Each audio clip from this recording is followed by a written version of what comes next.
the ice cream cone. Good for you. Good for you. So you have to read the envelope first. Read the envelope first. Uh-oh. Well, everybody's, I'm just gonna do everybody's medication while you're doing that. Okay. Do you like your reindeer? Hey, Madison? Yeah. I feel dampers. Yeah. Feel the antlers. Ah, they're so soft. So soft. Wait, it's not Christmas yet. Well, That's okay. I know. We're cheating. We're In cheating the a bit. country where I come from, we have many different. Oh my gosh, that's a huge car. Oh my My gosh. goodness. It says, Oh my goodness. I have been anticipating my 40th birthday for as long as I can remember. I'm glad that you are here to celebrate with me. I had such a happy childhood. I have been known to have been what you called a dreamer throughout my life. You used to joke when I was a child that I dreamed in Technicolor or Panavision. During those years, of course, we had a single black and white TV. What you meant, of course, by that, though, was that I was a vivid dreamer, always wishing and scheming how to achieve certain milestones or attain certain material things. As you remember, I enjoyed working towards the dream just as much as I enjoyed reaching the final destination. Part of my happy childhood includes memories of celebrating Christmas as a family. As I'm sure you remember, Dean, Callie, and I were spoiled each year. You and Mom would always somehow figure out exactly what we wanted, and were able to always find it and have it wrapped under the tree on Christmas morning. We usually found the gift long before it was put under the tree. However, they were locked in the cold storage room downstairs. We knew just where to find the key. In the frog in the kitchen cupboard, or in the junk drawer in the kitchen, so that we would be able to sneak a peek to see what we might expect on Christmas morning. There were a few times on Christmas morning, however, that we would be surprised. You had hidden gifts in an undisclosed location. One such Christmas, which I remember well, was the Christmas that I received the hockey goalie pads. I was so shocked and thrilled when I opened that particular gift. I got years of enjoyment out of that gift. That gift was completely worn out by the time they were disposed of. My birthdays were also consistently memorable. Not just the gifts, but the cakes that Mom would make for our birthdays. I would frequently have the mint ice cream log with chocolate cake. It was much more festive in the wintertime. I remember Mom shaping a cat out of a cake and using licorice, all sorts, to decorate it. I'm sorry, I didn't bring any all Oh, that's sorts. all right. No. You remember how Mom used to do that? She'd Yeah. make the eyes out of the... Yeah, I remember the misadventures of the Dairy Queen ice cream cake. We won't go there any longer though. I remember that you and Mom were extremely hardworking. I took pride knowing your history coming from Greece. I took pride my grandfather who sacrificed and went to Canada to earn a way for his family to have a better life. I remember stories of the long hours that he would work to earn enough over a 6-year period to be able to bring his family over to Montreal. I also remember that as a teenager that you didn't have much of an opportunity for fun activities. You started working in the Greek store as a young teen and continued to do so throughout your schooling. The money you earned was not used for expensive clothing or cars or leisure. It went to your parents to supplement the family income, that is true, so that you could survive. What I remember about my father is that he has had a lifetime of sacrifices for his family, parents, sibling, and for his wife and children. You have always looked out for others' interests before your own. The sacrifices that you made were not limited to your own immediate family. I can remember spending an hour one Sunday a year in the bishop's office as a family. You would always generously donate to the ward building and ward family. I can also remember you donating anonymously to families in the ward who were in need. A family who was struggling with their children were in a car and were hospitalized for months.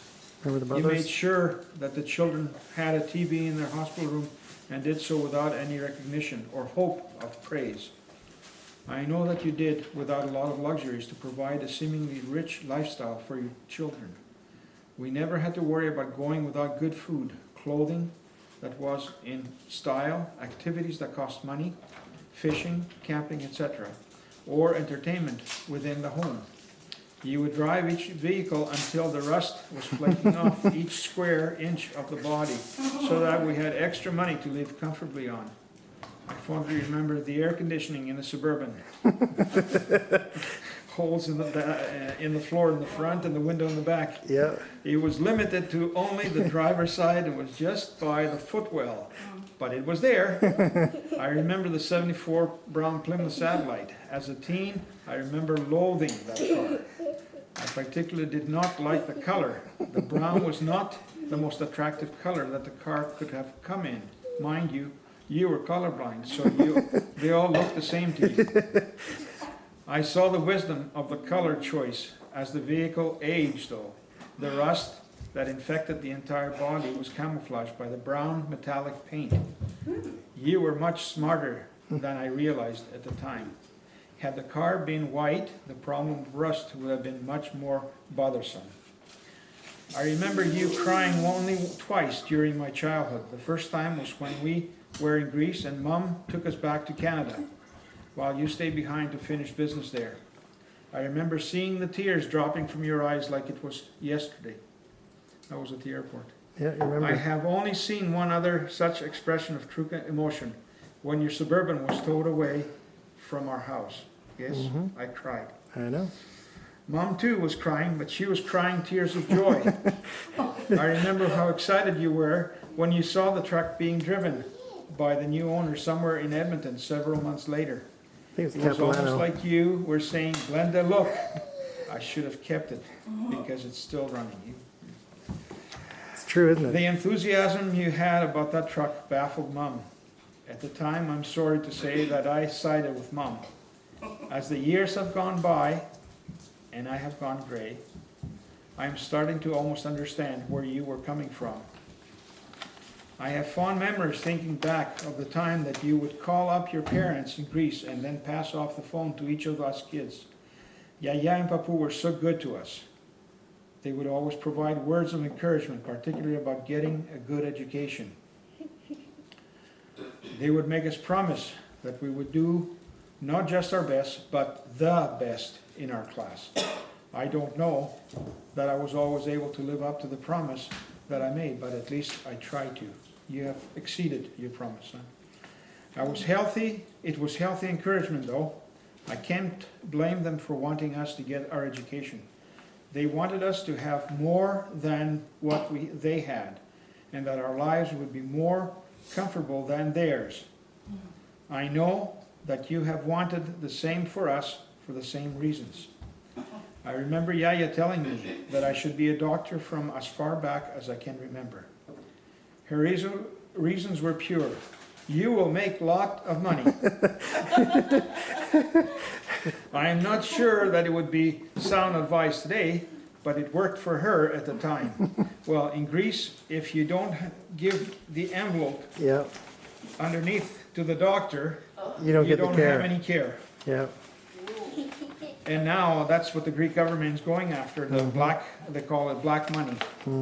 I am not sure that would be sound advice today, but it worked for her at that time. I can remember her asking me to, do you make a lot of money when I was in medical school? I think that she thought that you would just start collecting suitcases full of money just by virtue of being a career path to become a physician. Even though I was spending money by the tens of thousands to become a doctor, I didn't want to let her down. I told you that, of course I make a lot of money. She said, bravo, Peter. Bravo. Bravo. Well, I remember when we were in Dean's graduation and he got the award of the pig, what is it? No, not valedictorian, the male chauvinist pig. Oh, that's right. And she stood up and went, bravo, Dean, bravo, Dean. That's Do you right. want the word of a male chauvinist? Yeah, he was Yeah. a bit of a. With much pride, as if I had just won a Nobel Prize or cure cancer. I also remember words of encouragement from you to always do my best, not just in school, but with my work ethic. You told me that if I worked hard, that people would recognize it and seek me out. It was true. It was very good advice, even in the situation that I am in right now, being self-employed. You made me promise you that I would do my best, and I kept my promise. Thank you, Peter. I have fond memories of times that we would joke with each other about the future.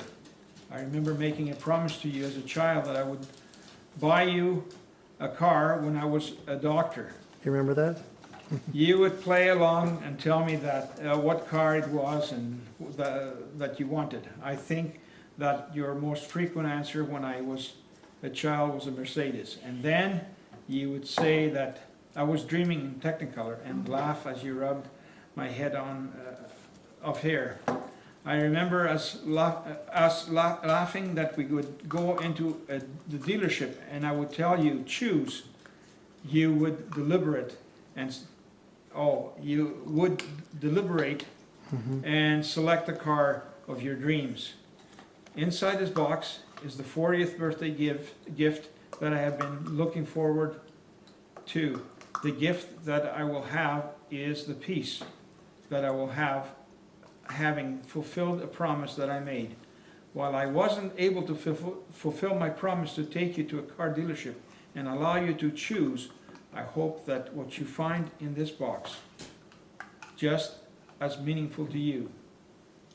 Thank you for all your sacrifices that you and Mom have made for us. I hope that I can finally make one of your dreams come true. Love, Pete the Dreamer. Peter, thank you. Thank you for bringing back memories.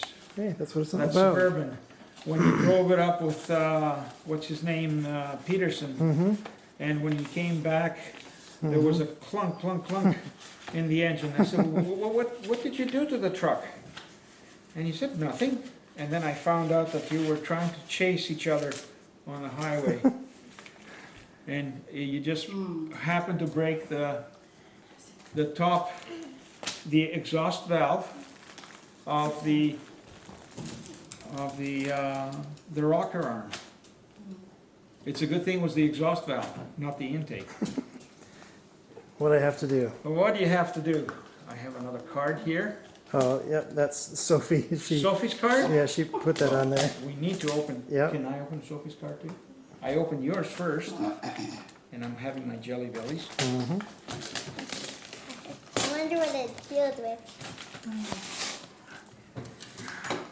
And Sophie put a little Sticker. sticker But on she the... doesn't like to lick it. No. Oh, thank you.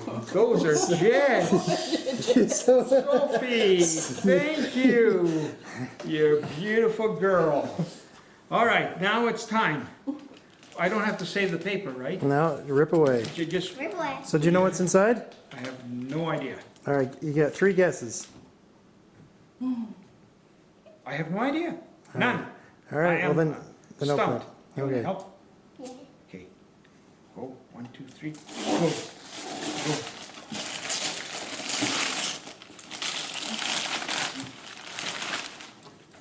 Any more clues? No, that's his family. No idea. No idea. No idea. Popcorn. It's not popcorn.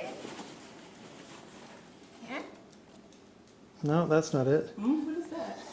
Maybe Sophie put that in. Oh, Sophie put that.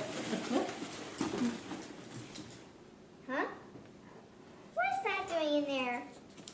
What is this? The fulfillment of her promise. Just say that. Peter, no way. Just say that. Go in the There's garage. still more. There's still more. Go in the garage. No, there's nothing else in there. There's nothing else. Peter, no.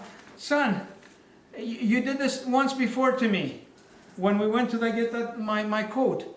Yeah. Remember? No? Madison, He asked, hands one back. no. You shouldn't have. No. We'll go take a look and maybe you want to take it back. I didn't get it. Maybe you don't, it's not the one you want to choose. Peter. It's what I want for my birthday. Oh, Peter, come on. Let's go take a You're look. kidding. You knew about this? Nothing, I knew nothing. Come on. Oh, Just come on, Parker. Hold on. All right. ta-da! Holy smokes! Peter Besses. Oh, man. Merry Christmas. Peter? No way. Yeah. With the Greek bow on it. Oh. See what it says on it. Peter. Holy smokes. Merry Christmas. Merry Christmas, Dad. Peter. Thank you, son. You're welcome. I love you. We can take it back if it's not the one you want. It's beyond my expectations. No. We'll go inside. It's waiting for you. Holy smokes. Can I go in Oh, Peter. I should have never opened Parker. up my mouth. I should have never opened up my mouth and say, I saw this. Oh, don't hurt your head. And there we go. Come sit on Grandpa's lap. Put your foot on the brake, and then hit the button there. Start it up.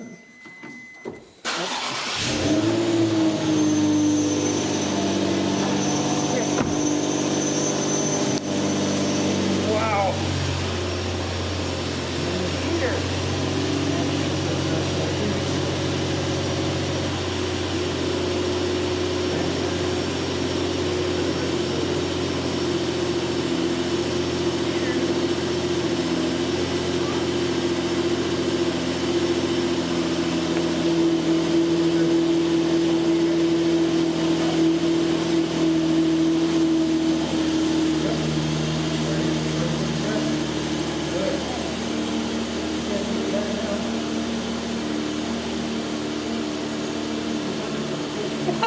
That's what I said. That's what I said. He was going to say. Your mother's going to kill you. He's going to kill me.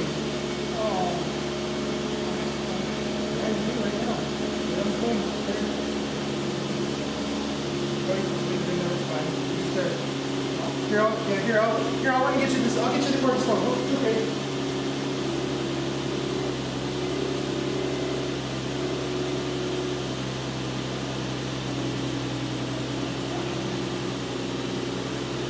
Christina, I'm gonna do some surgical work on you.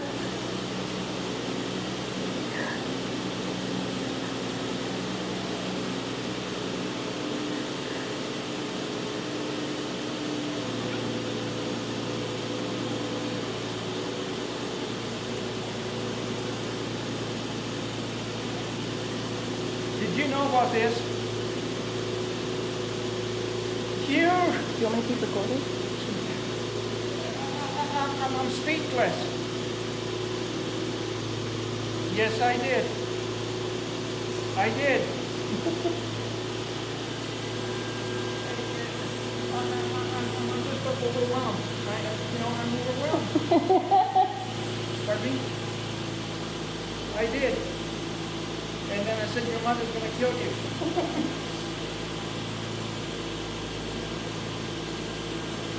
Oh, Mama. I don't know what I'm going to do.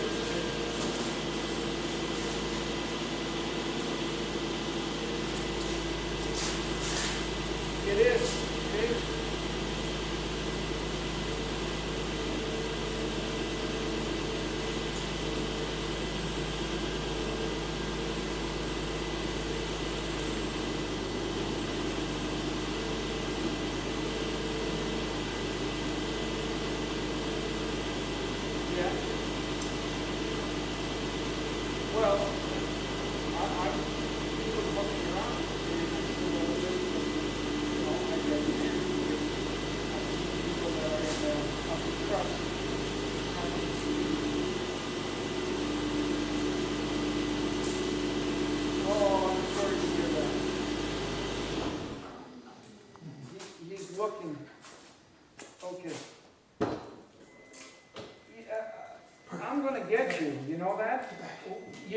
about this and you didn't break down and say,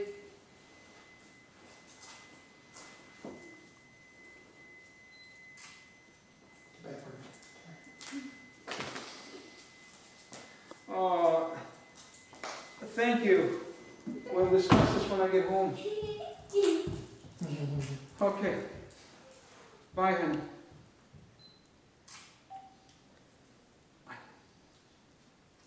It hasn't happened, right? You're gonna pinch me?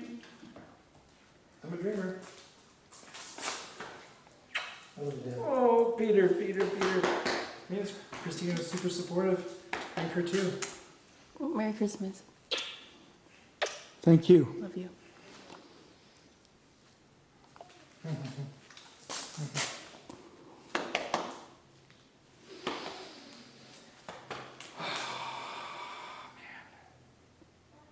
Alrighty. Okay. So what do you think? Can we turn it off? Sure. Okay. So I just shut it like that? Yep. And then I think that just